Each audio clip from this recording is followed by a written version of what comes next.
Hi, Dr. Shook here. Today I want to talk to you about a very common cause of digestive problems and a source of digestive problems for people that are commonly diagnosed with irritable bowel syndrome, Crohn's disease, ulcerative colitis, and a number of other digestive issues.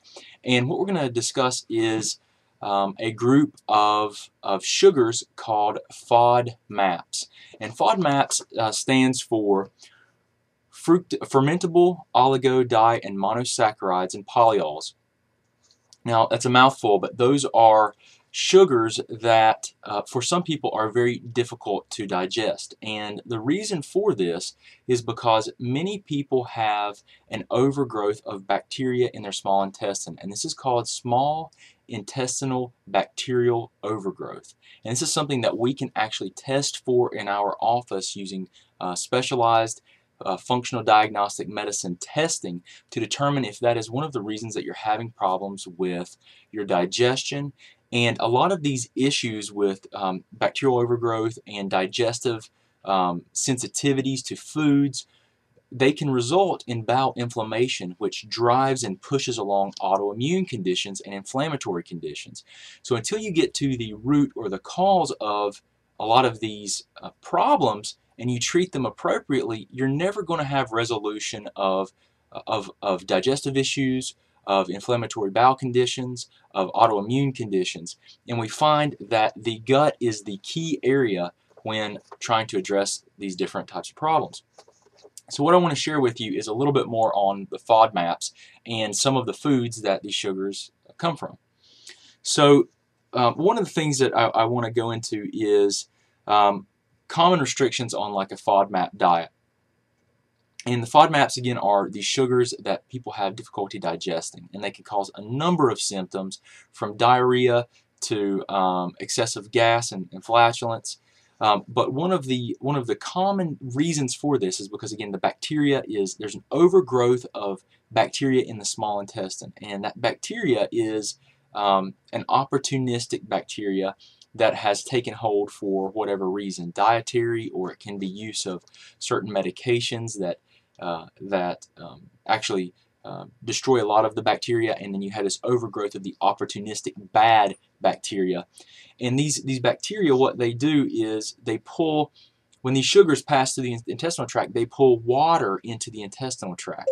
And they also cause a lot of byproducts of gas, but this water that they pull in will also cause you to have issues with digestion and diarrhea.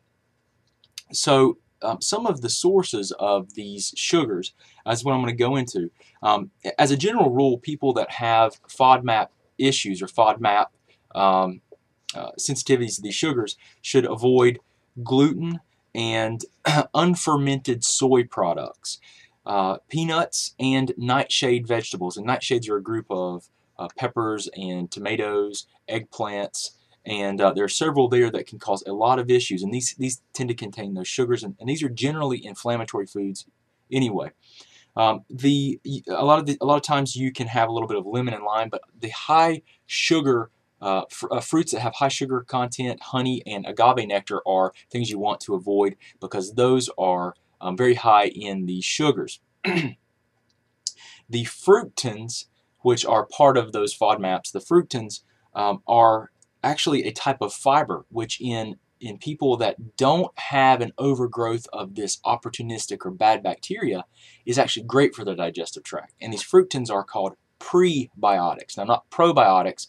Probiotics are good bacteria that you're taking. Prebiotics are the food for the bacteria. Okay, so these fructans are very detrimental and cause problems to people that have the small bacterial overgrowth or the overgrowth of this bad bacteria, and they can be found in things like wheat, onions, garlic, artichokes, asparagus, cabbage, leeks, cauliflower, mushrooms, pumpkin, and green peppers. So that you can see there are a lot of different foods there that contain these fructans, which can cause problems for people that have these sensitivities. And this is very, very common. We work with patients in our clinic that we take off of these foods all the time and see a lot of great changes with digestion and systemic full body health and inflammation.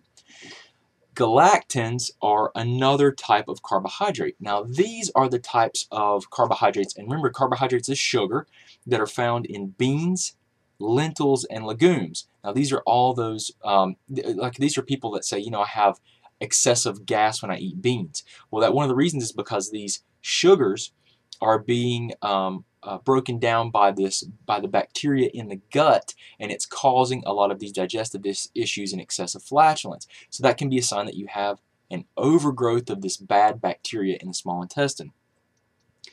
Polyols are another group of sugars. Okay, so this is all part of that FODMAPS. That's an acronym for these different types of sugars that I'm going through now. The polyols include sugar alcohols. So sugar alcohols are alcohols like sorbitol. You're going to see these as ingredients in gum and all kinds of things as alternative sweeteners. But sorbitol, mannitol, xylitol. Xylitol is one you're going to see in a lot of gum, chewing gum that are like these natural chewing gums. Erythritol is another one. You'll find polyols also in certain pitted fruits. Now, this is a very interesting one because, a lot of people that are eating extremely healthy diets, they're eating these foods and they don't even know it, and they may have digestive issues and they're seeking to fix them or remedy them, and they don't know about these FODMAPs. So listen to this. These polyols are also in avocados, apricots, cherries, nectarines, peaches, and plums. So can you imagine, people are thinking, hey, I'm eating fruits and vegetables and all these things that are great for me and I'm going to improve my digestion, and their digestion's horrible.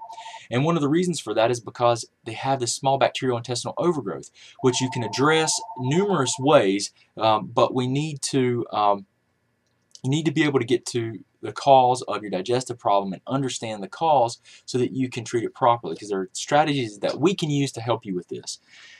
There are a number of other things. What we do in our clinic is we help people that are having digestive issues to get to the cause of them, or that are having autoimmune conditions, thyroid autoimmunity, psoriasis, if you're having peripheral neuropathies, or anything that's autoimmune. That entire category we can address by looking at your body and getting your body healthy, not really treating the condition, but treating your body and helping you to improve. We do that by understanding what drives a lot of these inflammatory conditions, and this is one of the key things, and FODMAPs is something I wanted to talk about today and share with you guys. I'm going to post some more information on it, but if you have any questions or you'd like to schedule a consultation to see if we can help you with irritable bowel syndrome, Crohn's, ulcerative colitis, or any type of autoimmune condition, let us know. We'll send you some paperwork and for our clinic, and then we'll schedule a consultation with me to see if we can help. And if you have any questions, just email us or give us a call and let us know. I hope you found this helpful, and look forward to hearing from you. Thanks.